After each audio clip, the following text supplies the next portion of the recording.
laisse en arrière les désirs du passé pour entrer dans ma destinée. Jésus prend la première place, je me donne tout à toi, je t'aime pour toujours, mon premier amour.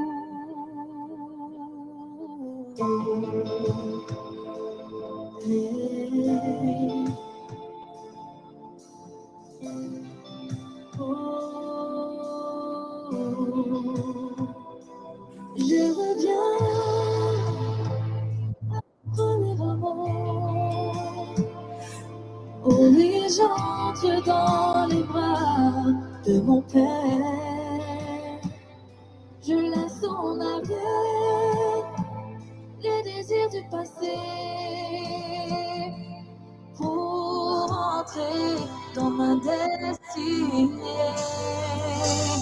Jésus prend la première place, je me donne tout à toi, je t'aime pour toujours, mon premier amour.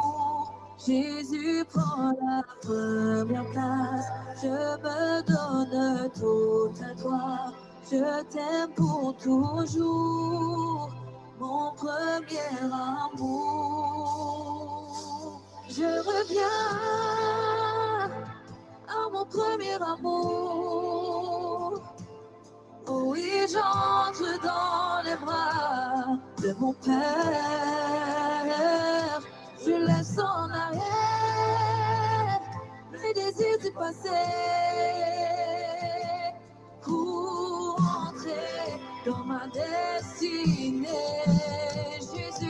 Jésus prend la première place, je me donne tout à toi, je t'aime pour toujours, oui mon premier.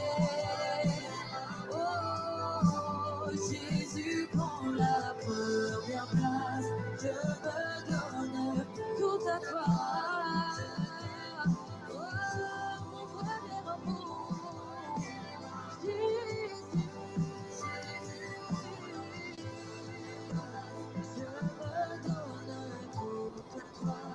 Je t'aime pour toujours, mon premier amour.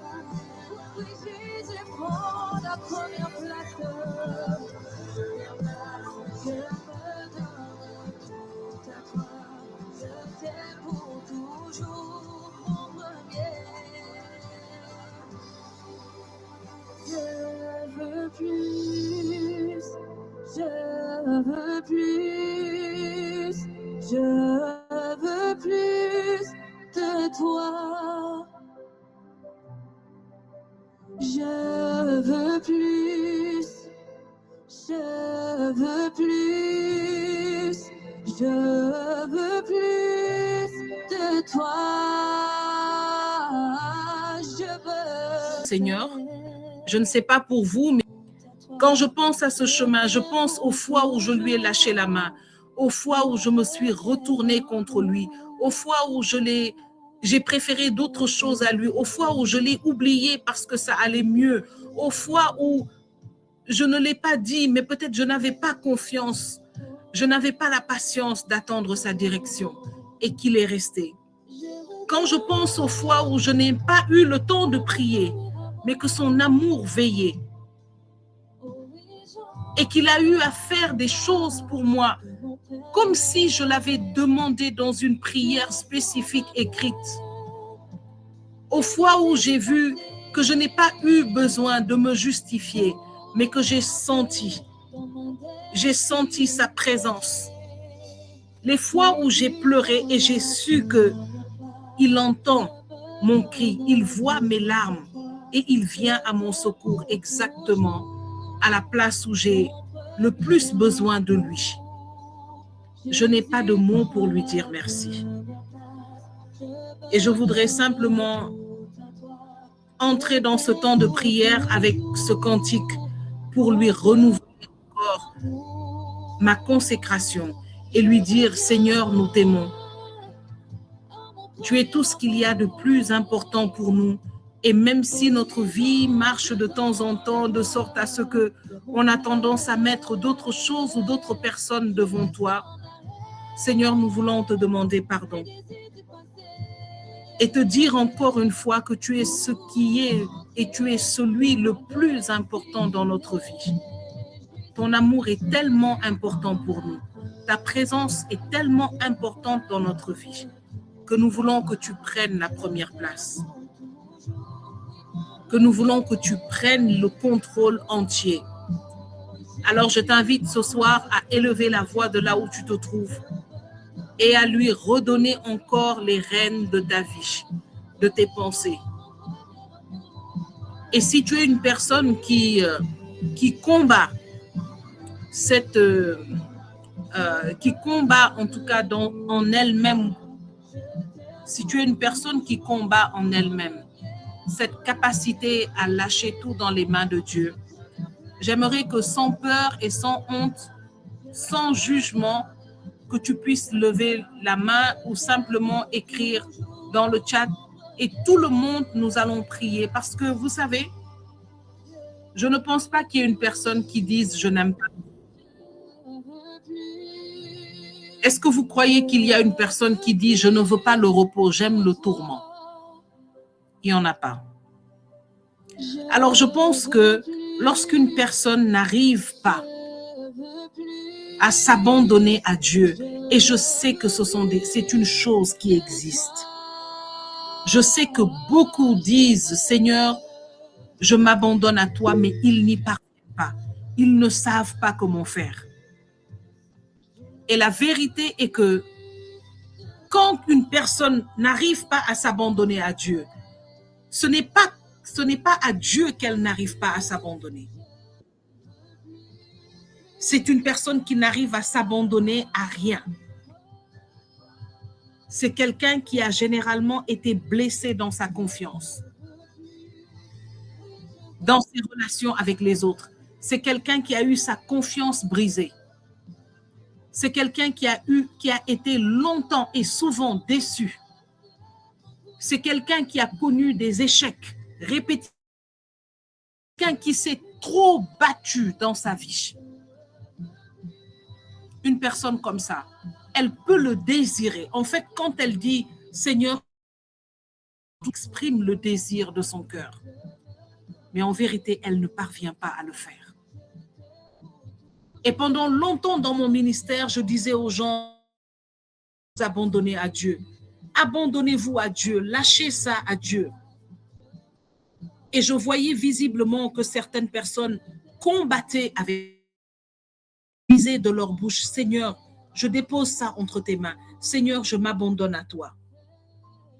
Mais le Seigneur m'a appris. Expérience. Il m'a fait la grâce humblement d'apprendre. J'ai compris que ce n'était pas une chose facile.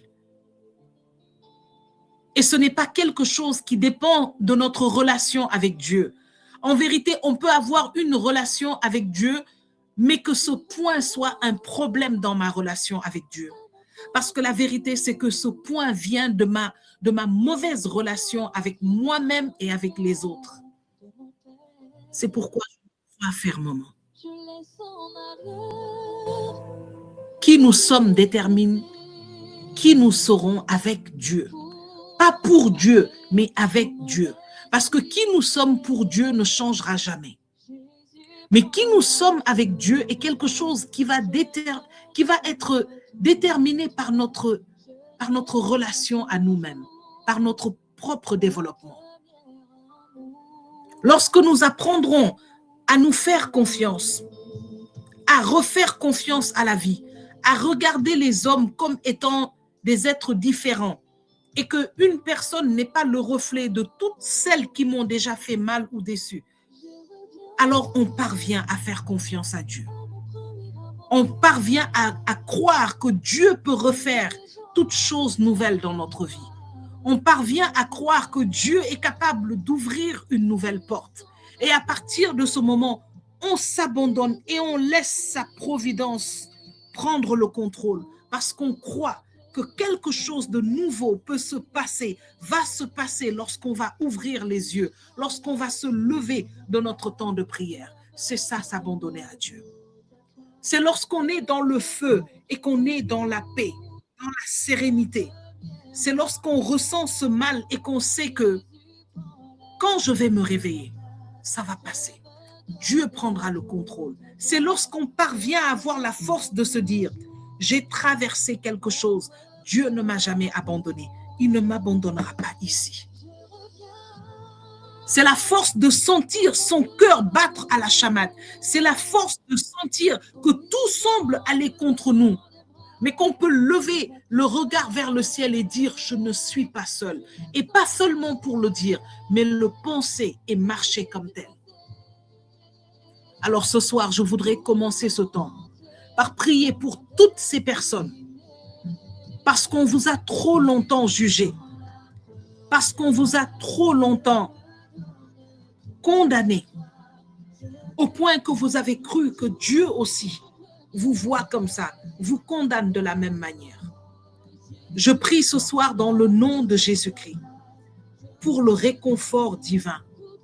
Je prie ce soir pour que le Seigneur relâche son réconfort. Je prie que le Seigneur relâche son toucher divin, ce toucher que l'on ressent au fond de son cœur, cette présence bienveillante de celui qui te dit, je suis avec toi. Où sont ceux qui te condamnaient? Où sont ceux qui te jetaient la pierre? Je ne te condamne pas. Va et cette fois-ci, fais-moi confiance. Je ne suis pas comme ceux qui t'ont blessé. Je ne suis pas comme ceux qui t'ont déçu. Je peux refaire ta vie. Je peux rebâtir les murailles de ta vie.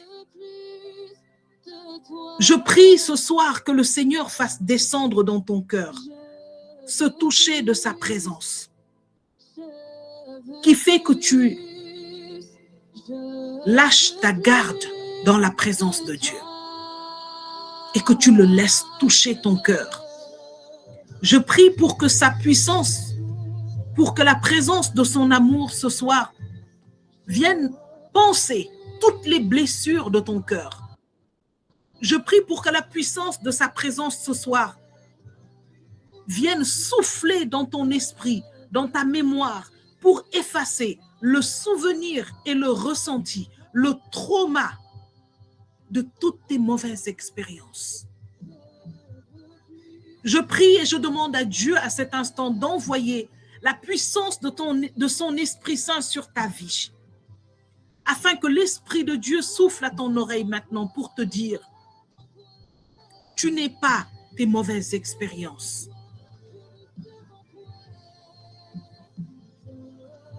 Tu n'es pas tes mauvaises expériences. Si tu es ici ce soir, c'est parce que je considère ta foi et ton espérance. Ce soir, je te tends la main et je te demande de me faire confiance. Je suis le réparateur des brèches. Je prie que tu entendes la voix de ton Père dans le ciel. Je prie que tu entendes cette voix par la puissance de l'Esprit de Dieu. Parler à ton cœur, à ton esprit. Je prie pour que tu n'aies plus honte de ces larmes que tu verses dans sa présence. Je prie pour que ces larmes soient des larmes d'abandon, parce que tu as trop longtemps tenu bon et tenu fort. Je prie pour que tu n'aies plus honte de ton passé, de tes échecs. Je prie pour que tu n'aies plus honte de tes mauvaises expériences. Je prie pour que tu oses croire encore en la vie, en l'amour, en la bonté, en la charité humaine et divine. Je prie pour que tu oses croire encore que parce que tu es en Christ, toutes choses peuvent être nouvelles. Que l'amour de Dieu te restaure. Qu'il rebâtisse ta confiance et qu'il répare les brèches de ta muraille au nom de Jésus-Christ. Je t'aime, je t'aime, je t'aime, je t'aime, mon premier.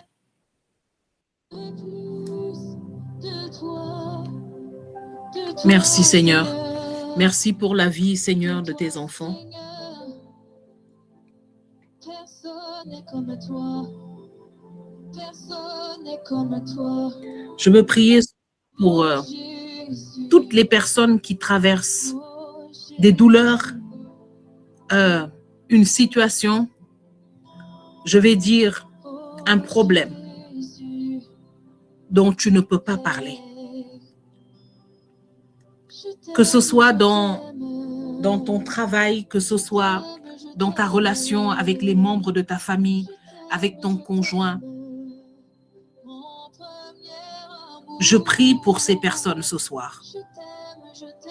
Je prie pour toutes les personnes qui traversent une confusion intérieure. Des personnes qui se jugent et qui se condamnent, des personnes qui manquent de compassion envers elles-mêmes, des personnes qui se tapent là-dessus et qui s'en veulent pour plusieurs raisons. Parce que je n'ai pas su faire ça à ma famille, parce que je n'ai jamais su faire telle ou telle chose pour moi, parce que je ne suis pas une personne fiable, parce que. Je prie pour ces personnes qui souffrent à cause d'une situation intérieure, d'un mal-être et qui ne savent pas à qui en parler. Je prie pour ces larmes invisibles dont les seuls témoins sont les oreillers. Je prie ce soir pour que le Seigneur vienne panser les blessures. Je prie ce soir pour que le Seigneur vienne attester au cœur de chacune de ces personnes qu'elles ne sont pas seules. Et que de la même manière que le Seigneur peut faire monter au cœur de sa servante que je suis cette motion pour prier pour vous, recevez dans cet instant l'attestation que Dieu vous voit. Et lorsque Dieu voit nos souffrances, lorsque Dieu voit notre peine, et qu'on a l'impression qu'il n'agit pas encore, c'est juste que ce qu'il a fait, ce qu'il est en train de faire, n'est pas encore terminé. Mais je veux dire ici à quelqu'un quelque chose que notre Seigneur Jésus-Christ a dit. Une phrase très simple. Il a dit, « Mon Père qui est dans le ciel est toujours à l'œuvre. Et moi aussi, je suis à l'œuvre. » Je veux dire à quelqu'un ici de se rappeler de cela. Chaque fois que tu auras l'impression que certaines choses tardent, marche avec cette conviction. Dieu est toujours à l'œuvre et notre Seigneur Jésus-Christ aussi est à l'œuvre. Dieu ne perd pas de temps. Il n'oublie aucun cas. Il est Dieu. Et si notre capacité humaine n'est pas capable de gérer plusieurs dossiers en même temps, ne limitons pas Dieu à notre entendement. Je prie ce soir afin que le réconfort divin, l'encouragement venu du trône de Dieu enveloppe la vie de toutes ces personnes. Vous savez, lorsque nous prions pour les personnes, cela prend 5 minutes, 10 minutes. Mais pensez à ces personnes, comment elles vivent cette situation chaque minute, seconde, heure, jour, semaine, mois, année.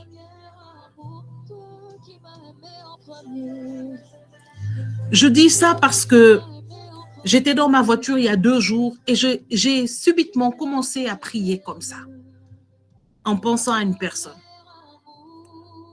Et j'ai dit au Seigneur ce jour dans ma voiture, Seigneur, je t'en supplie, entends mon cri.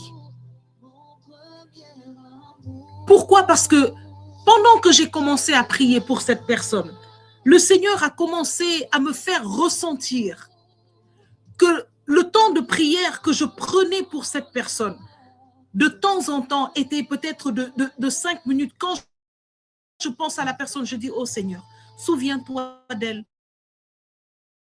Seigneur, je t'en prie, hâte, Seigneur, ton temps de grâce.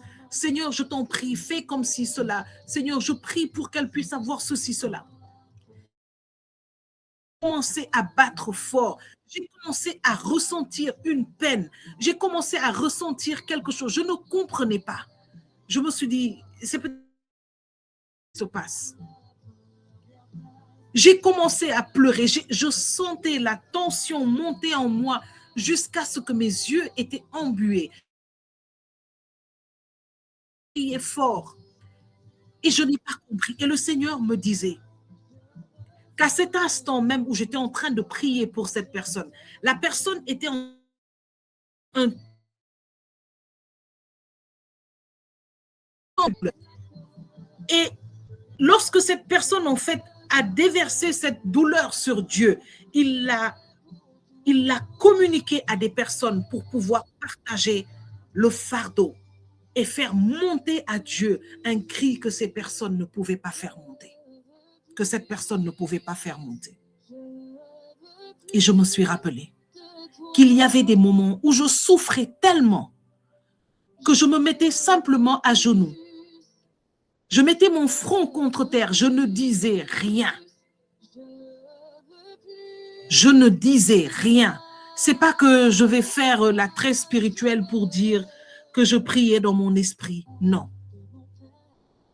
Je me tenais sur mes genoux, je mettais mon front contre terre parce que vous savez que c'est une position qui relaxe.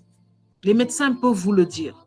De se mettre en position fœtale ou de se mettre à genoux et de poser sa tête sur, comme vous voyez, en position de prière. C'est une position qui détend. Si vous ne le savez pas, je vous le partage. Il m'est arrivé d'être dans des moments où j'ai pris cette position. Je me suis mise à genoux, j'ai mis mon front contre terre et je ne disais rien. Je ne pensais rien. Je ne priais pas. Je ne priais pas. Je n'appelais pas Dieu parce que mon cœur souffrait. Et j'ai compris plus tard que Dieu me voyait. J'ai compris plus tard que Dieu pouvait lire ce que ma bouche ne pouvait exprimer. J'ai compris plus tard que quand je suis dans cette position, Dieu aussi est dans le même silence en face de moi, qu'il ne dit rien, parce qu'il avait la possibilité dans ces moments-là de faire retentir sa voix. Il l'a fait. Il a eu à me montrer des visions pour me protéger. Mais j'ai compris que dans ces moments-là, Dieu aussi était silencieux à côté de moi. Et là, ce que je vais partager avec toi maintenant, je veux que tu le notes parce qu'il t'est arrivé de dire, Dieu, tu ne dis rien, tu ne dis rien, tu ne dis rien. Mais je vais te dire quelque chose. Un homme, lorsqu'il est silencieux et tranquille à côté de toi, il ne peut rien dire, il ne peut rien faire. Et donc, il ne produit rien. Peut-être que tu peux te réjouir de sa présence. Mais lorsque Dieu est près de toi et qu'il ne parle pas, lorsque Dieu est silencieux, il faut que tu saches que dans le ciel, tout est silencieux et a le regard fixé sur toi à cet instant véritable. Il faut que tu saches que le silence de Dieu fait partie de la stratégie de Dieu. Lorsque Dieu est à côté de toi dans ta souffrance et qu'il ne dit rien, même le diable cesse son activité. Parce que ce qui suit ce silence, mon ami, ce n'est pas une œuvre qui va faire du bruit, boum, boum, en 3 minutes, et puis ça va finir. C'est quelque chose que tu vas rester des années, et tu vas voir la restauration de Dieu s'enchaîner dans ta vie. Tu vas voir Dieu repayer un à un ceux qui t'ont fait du mal. Tu vas voir Dieu agir avec une telle constance, avec une telle discipline, avec une telle dextérité.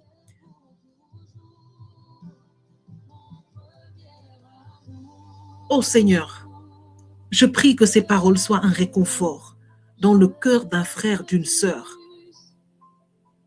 qui traverse ces moments et qui se demande où tu es. Père, je viens porter ce témoignage de ta fidélité.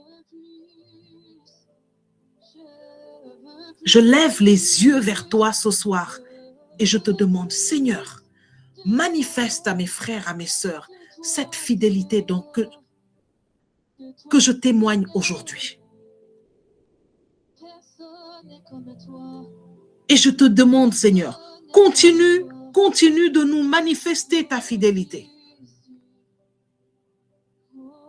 Merci, Seigneur. Avant que nous ne prenions un temps de proclamation, je veux partager avec toi ceux qui ont leur Bible vont prendre Colossiens au chapitre 1. Colossiens au chapitre 1.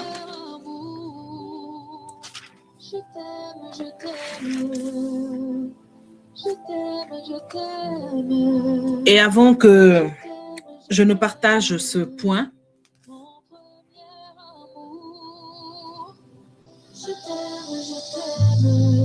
je vais demander à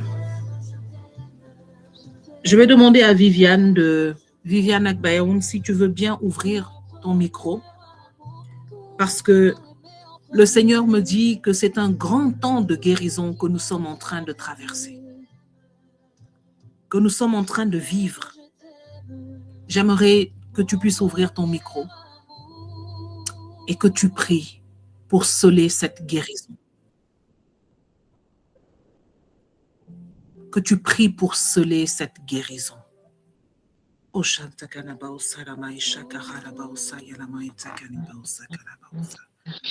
Merci Seigneur.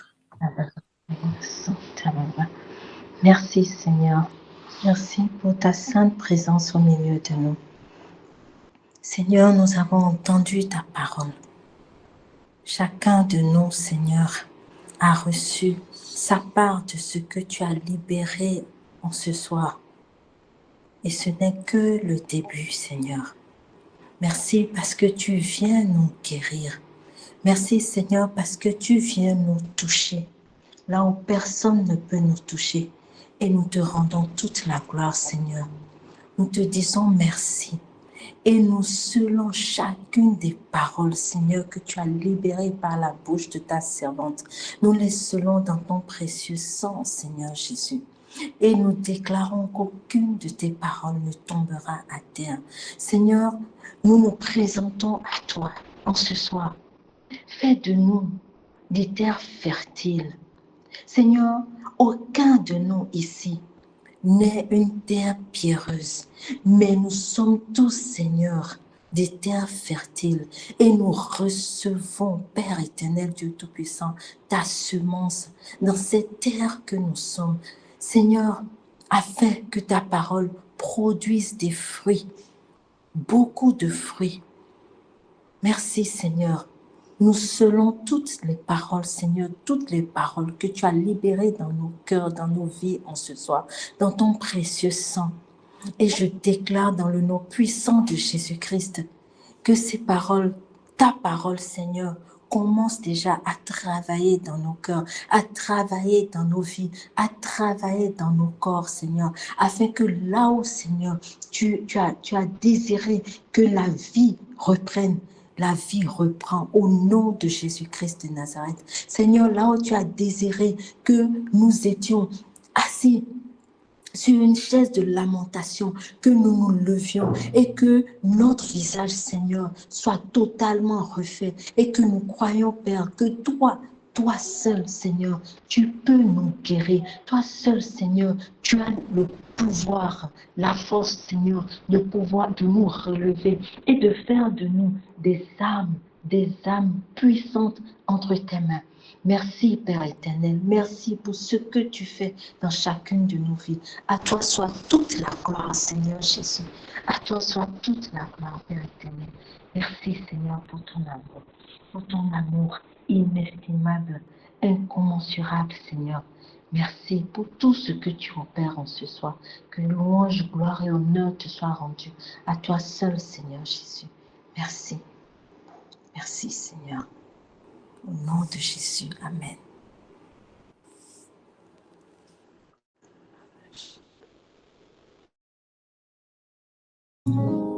Amen. Amen. Merci, Seigneur.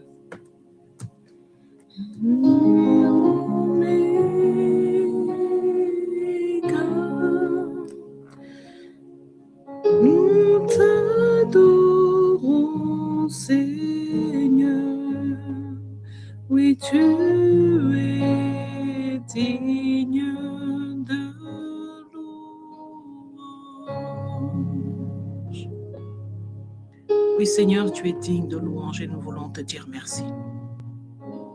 Nous croyons et nous recevons, Seigneur, ce que tu es en train de faire à cet instant. Viviane, que le Seigneur te bénisse. Et pendant que tu priais, le Seigneur mettait dans mon cœur cette parole. Je ne connais pas le verset précisément, mais le verset dit que c'est un peu un verset qui dit « l'arroseur sera arrosé ». Le Seigneur dit souvent, tu lui dis, mais Seigneur, aïe, comment tu peux me demander moi de faire ça quand moi-même je suis fatigué, quand moi-même je traverse ceci ou cela. Et le Seigneur dit, c'est parce que cette parole s'applique à ta vie. Parce que cette parole récompense ton obéissance et ta disponibilité. Reçois au nom de Jésus-Christ de Nazareth. Père, je veux te dire merci pour ce temps prophétique de guérison que tu es en train de nous faire passer. Il y a tellement de personnes, de noms que le Seigneur est en train de... Je ne sais même pas au fait si ces personnes sont connectées ou pas. Mais au nom de Jésus-Christ de Nazareth, je scelle cette guérison de faire descendre maintenant, cette guérison intérieure, cette guérison émotionnelle. Je scelle cette guérison au nom puissant de Jésus-Christ de Nazareth. Pendant que je ferme les yeux, le Seigneur me donne simplement des noms. Il fait remonter à mon cœur des visages. Je vois même dans mon esprit une personne que j'ai rencontrée. Je ne connais pas son nom en fait. Je l'ai rencontrée et pendant un certain temps de conversation, cette personne, tu vois comment cette personne est jolie, tu vois comment elle est. Voilà comment le diable a ravagé sa vie. Et voilà l'état de son esprit, de son âme, de sa relation avec moi. Et je voyais comme, vous voyez un bout de papier qui est passé à la perforeuse. Et il reste que des petits bouts. Je voyais ça comme ça en fait, quand je regardais cette personne. Et j'ai dit, oh Seigneur, si c'est pour ça que tu as fixé mon regard sur elle, alors Seigneur, restaure-la. Je ne sais pas ce qu'elle a traversé, mais restaure-la. Et le Seigneur me ramène son visage. Seigneur, je te dis merci. Seigneur, nous recevons cette guérison. nous la recevons. Et le Seigneur me dit de libérer ce message. Vous savez, lorsque l'intérieur ne va pas bien, l'extérieur ne peut pas aller bien. Il y a quelqu'un ici, tu t'étonnes des fruits de ta vie. Tu t'étonnes que beaucoup de choses que tu fais, en fait, ne marchent pas ou prennent trop de retard ou demandent des combats extraordinaires. Je veux te dire ce soir, au nom de Jésus-Christ, que le Seigneur est en train de te partager, de remplir ta vie de cette guérison intérieure. Parce que tu vas commencer à expérimenter un changement dans tes outcomes. Pourquoi? Parce que la vérité est que c'est à l'intérieur de toi que tu ne croyais ni à la victoire possible. En vérité, il y a au fond de toi quelque chose qui pense que tu ne mérites pas un certain niveau.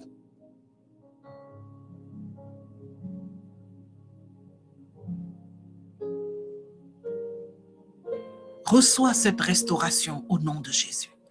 Reçois cette restauration dans tes pensées au nom de Jésus. Tellement de personnes pensent que certaines choses ne sont pas faites pour elles. Parce que quand tu es du genre à voir loin, à voir grand, il y a des gens qui ne te disent rien, qui te regardent et qui sourient et qui disent, certains pensent que tu es fou, d'autres pensent que tu es trop gonflé, d'autres pensent que tu es irréaliste et d'autres pensent que tu blagues beaucoup. Mais je vais dire quelque chose à quelqu'un ici. Il y a un adage ici, on dit « fake it until you make it ». Ça veut dire « fais semblant de faire la chose jusqu'à ce que tu arrives à faire la chose ». Mais cet adage-là, moi, quand je le prends dans le sens spirituel, je dis « believe it until you make it ». Les gens peuvent ne pas voir certaines choses, mais Walt Disney a dit « If you can dream it, you can achieve it ». Si toi, tu peux le voir, si toi, tu peux le rêver, alors tu pourras le réaliser.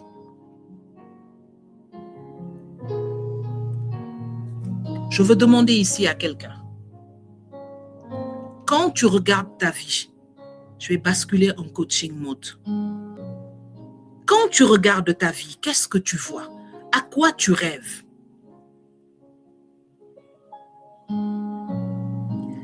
Quels sont ceux qui voient leur vie et qui se disent, qui voient un rêve qu'ils peuvent réaliser dans 1 an, dans 5 ans, dans 10 ans?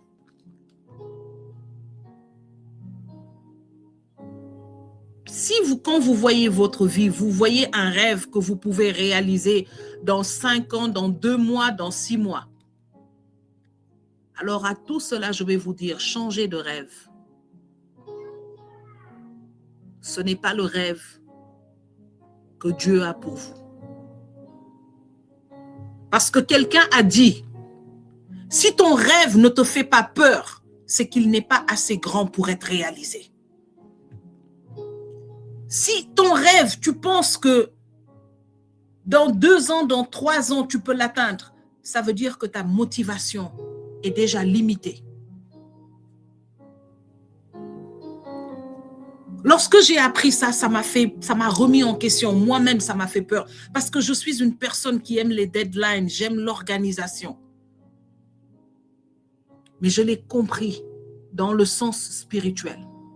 Dieu veut que nous ayons une vision pour notre vie qui ne s'arrête pas sur cette terre à 1 mois, à 2, à 3, à 10 ans, mais qui va jusque dans l'éternité. Dieu veut que nous puissions nous voir comme il nous voit, ici déjà sur cette terre, à régner, membre de son royaume, ici sur la terre et dans le ciel. Colossiens 1,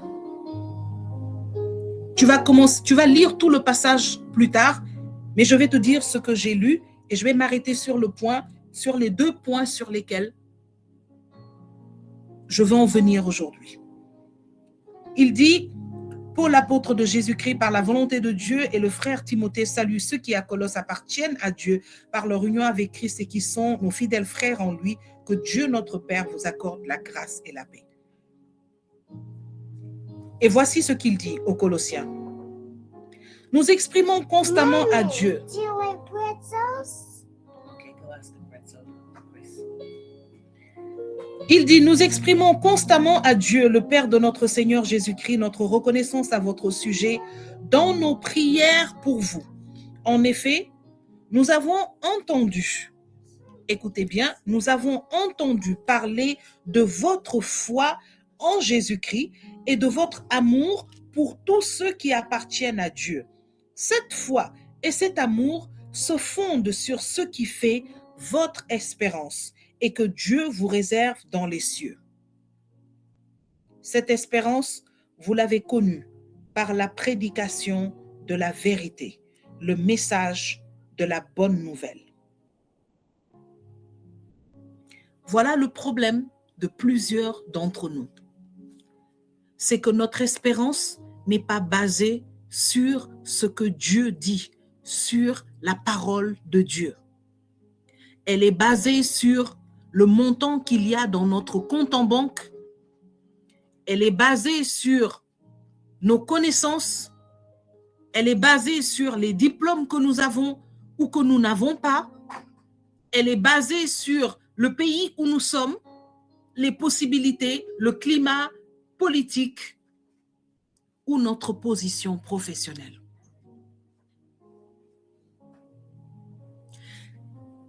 Paul dit ici aux Colossiens que nous avons entendu parler de votre foi, nous avons entendu parler de votre espérance, nous avons vu comment elle s'est manifestée.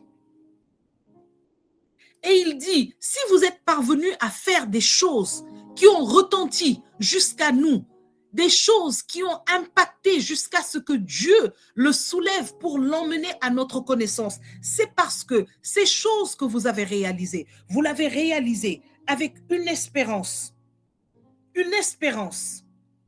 c'est-à-dire une base, c'est-à-dire il y a quelque chose que vous attendez avec une expectation qui vient de la prédication du message de la vérité. C'est-à-dire que vous avez entendu quelque chose qui est tellement fort, vous avez entendu quelque chose qui est tellement vrai que cela a conduit les œuvres de votre vie jusqu'à ce que ces œuvres portent un impact. Si ce que nous faisons est basé sur une espérance qui vient d'autre chose que de la parole, ce que nous allons faire sera limité. Nous allons voir en fonction de notre compte, de ce que nous avons, de ce que nous n'avons pas, de qui nous sommes, de là où nous sommes. Mais si notre espérance est basée sur ce que la parole de Dieu, le message de vérité que nous avons reçu, alors nous allons être les personnes les plus audacieuses que notre génération ait connues. Pourquoi le Seigneur te dit qu'il t'a délivré de la puissance des ténèbres et qu'il t'a transporté dans le royaume de son Fils bien-aimé, en qui tu es racheté et pardonné de tes péchés? Et tu continues de croire que si certaines choses ne marchent pas dans ta vie, c'est parce que des gens t'ont marabouté ou un oncle, une tante? Non. Commence déjà par croire que tu es un fils et une fille de lumière et que la malédiction n'a point d'effet sur Israël. Tu verras des portes s'ouvrir devant toi. Tu verras que lorsque le Seigneur a dit à son oint qu'il te place en face de tes adversaires et qu'il oinduile ta tête, c'est une vérité. Je suis fatiguée de certaines choses. Je suis fatiguée de voir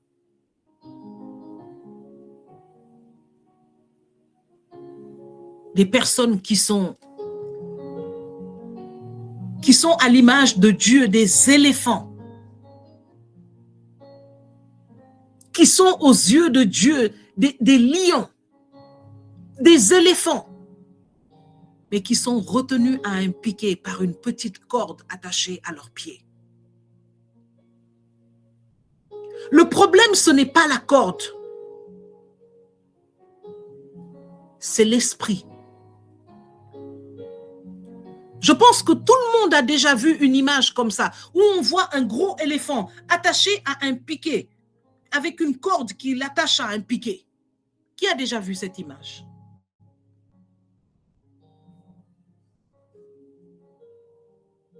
Le problème, ce n'est pas la corde, mais bien entendu qu'il est attaché. Ce n'est pas quelque chose à nier. On ne va pas dire « Oh non, je suis un éléphant, on ne peut pas attacher mon pied. » Si, on l'a attaché, il n'y a pas de problème. On l'a attaché à un piquet, à un hôtel, à un je ne sais quoi. Mais la vérité est que revois l'image.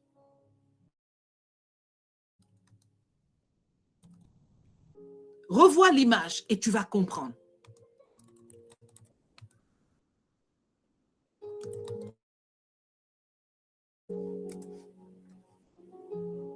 La vérité est que beaucoup d'entre nous sont ainsi.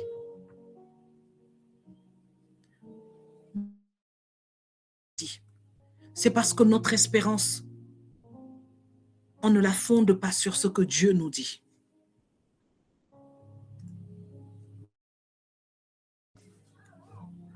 Je continue à lire, elle dit, car cette bonne nouvelle est parvenue jusqu'à vous comme elle est aussi présente dans le monde entier.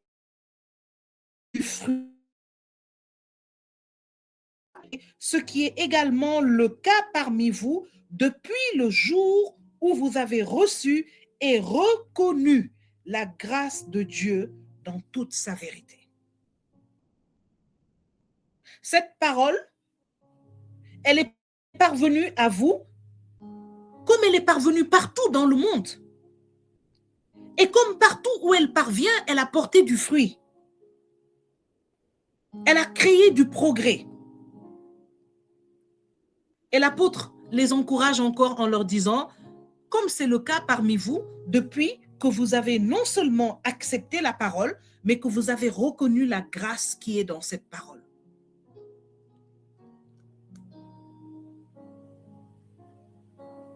Ce que Dieu a fait pour Abraham, il le fait. Je ne dis pas il va le faire ou il l'a fait. Je dis il le fait encore pour toi et pour moi aujourd'hui. Ce que Dieu a fait pour Sarah, il le fait encore aujourd'hui pour toi et moi. Ce que Dieu a fait pour Zachée, pour Marie de Magdala, pour tous ces héros de la Bible, il le fait encore pour toi et pour moi. La parole de Dieu, lorsque nous nous appuyons sur elle, elle porte véritablement du fruit.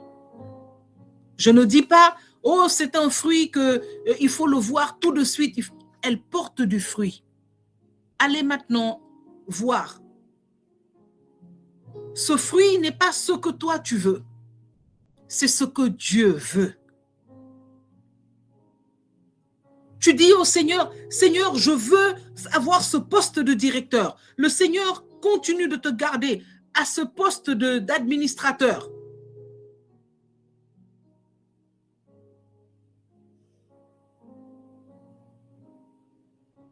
Parce que peut-être que tant que tu es à ce poste, il y a quelque chose que tu bloques. Il y a quelque chose que tu représentes pour quelqu'un. Et au temps venu, le Seigneur va te déplacer. Mais peut-être que quand il va te déplacer, il va plutôt t'emmener. Écoutez, la parole ici dit que vous avez reçu et reconnu. Comme dans Jean 1, il dit, vous l'avez reçu. Vous savez, recevoir quelque chose, c'est l'accepter.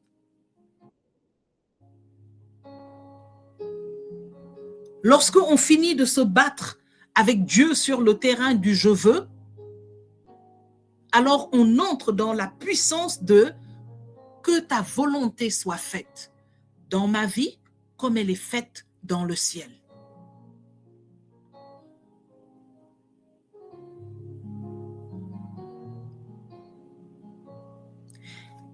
Et la parole continue. Et il dit, et depuis que nous vous avons entendu, nous ne cessons de prier Dieu pour vous. Nous lui demandons qu'il vous fasse connaître pleinement sa volonté, en vous donnant par le Saint-Esprit une entière sagesse, un parfait discernement.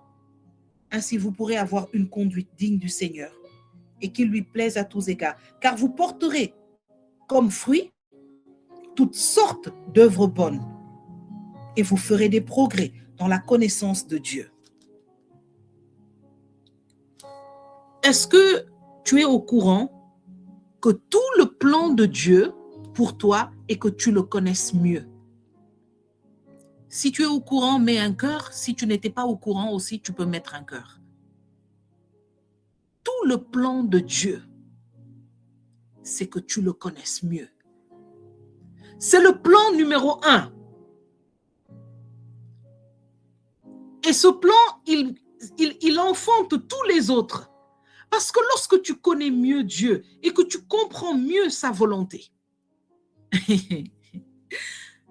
la personne qui te disait, je ne te donne pas cette promotion, elle va commencer par te voir aimer ton poste, à avoir une créativité pour faire des choses, pour innover. Elle va dire, mais je pensais que j'étais en train de l'embêter. Je pensais qu'elle allait faire grève, qu'elle allait, comme on dit là, tout abandonner et qu'elle n'allait plus parler, elle allait être amère. Mais la personne est en train de transformer, en train d'emmener le poste à un niveau qu'on n'a jamais vu, alors qu'elle voulait le quitter. C'est la personne qui va dire, mais je pensais que j'étais en train, je l'avais bloqué, je pensais que j'avais attaché une corde à son pied pour qu'elle n'avance pas ou pour qu'il n'avance pas. Mais il est en train d'avancer. La corde, je vérifie dans mes fétiches là, mais la corde est là. Mais il avance. Parce que tu es un éléphant, tu es un lion. Ils peuvent attacher n'importe quelle corde à ton pied, sur n'importe quel piquet. Toi, ça ne peut pas t'arrêter. Ça ne peut pas t'arrêter. Que quelqu'un qui comprenne ce que je suis en train de dire mette un cœur, parce que je ne sais pas si j'arrive à trouver un bon vocabulaire.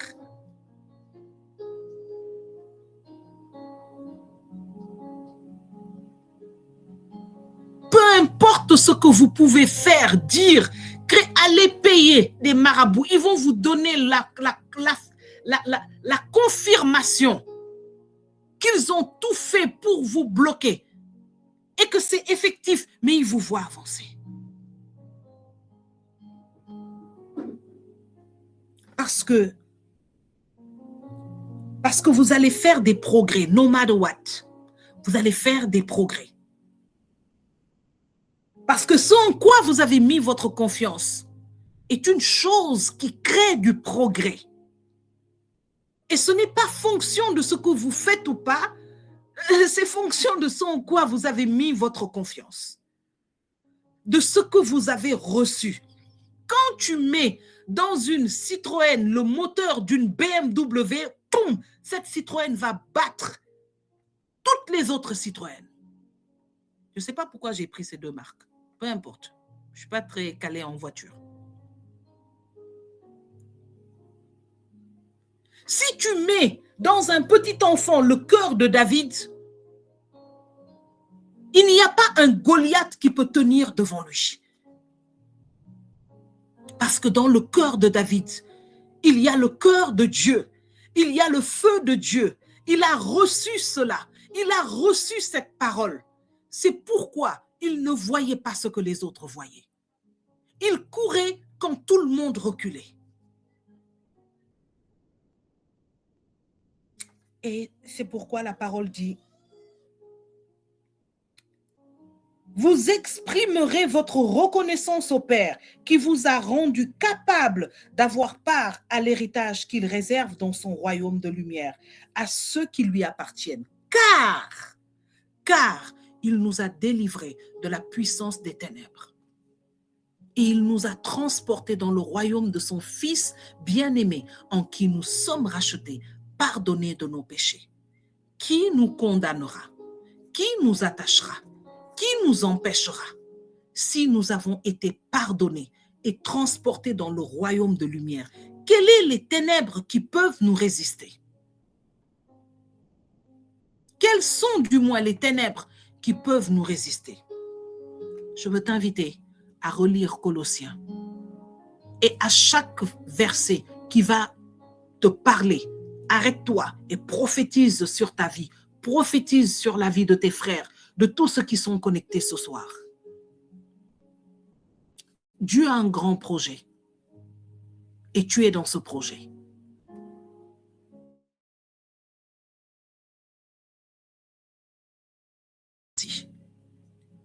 Il est déjà l'heure et je vais vous inviter, au lieu de faire une proclamation, à prier chacun pour sa famille et lui et pour tous les membres de Trône de Grâce au travers de ce passage.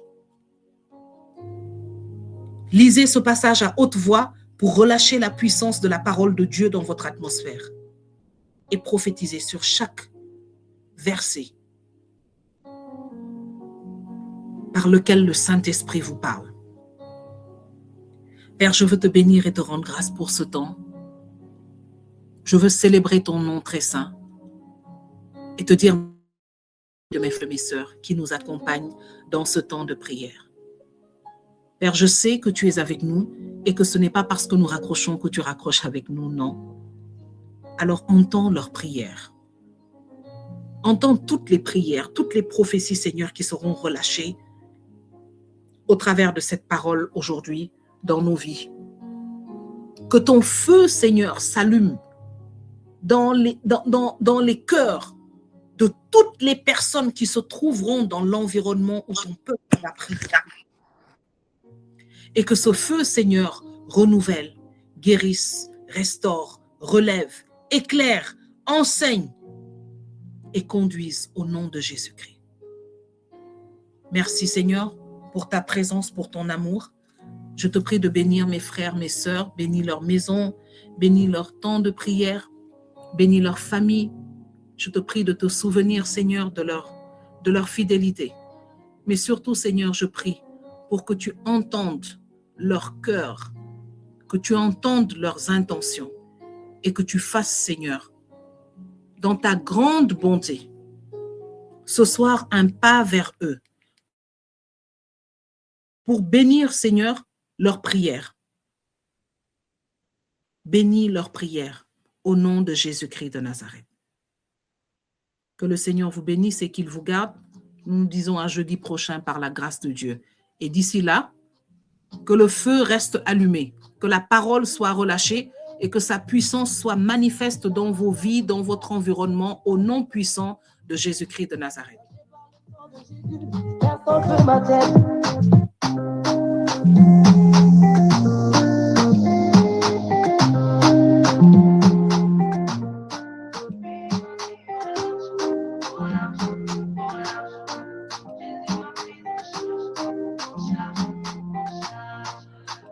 Mille à mon côté, 10 000 à ma droite, je déclare, je ne fais pas atteindre. Quand je parle le sang de Jésus, personne ne peut m'atteindre. Il a fait de moi une colonne des feux, oui qui peut m'éteindre. Aucune flèche ne peut m'atteindre.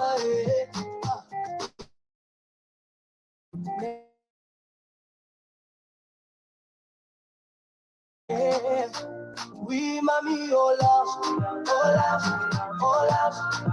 Jésus m'a pris en charge, en charge, en charge. Dans mes combats, il s'engage, engage, engage. Mes ennemis s'en chargent, en charge, en charge.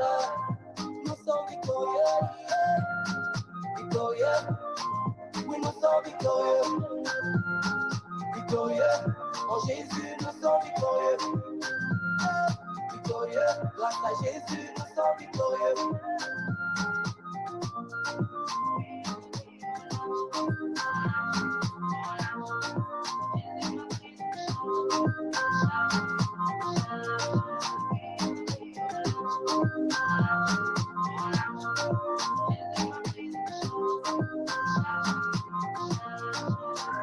laisse-moi témoigner. Victorieux face à ceux qui pensaient m'avoir gagné. Face au complot, au combat, mon Jésus m'a fait triompher. Plusieurs fois, il m'a arraché du danger. Il a confondu mes ennemis. Il a élargi mes limites. Mes combats, il a tout vaincu. À la croix, il a tout accompli. Oui, il m'a mis au large, au large, au large. Jésus m'a pris en charge, en charge, en charge. Dans mes combats, il s'engage, engage, engage.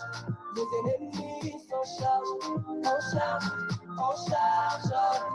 Nous sommes victorieux, victorieux. Oui, nous sommes victorieux, victorieux.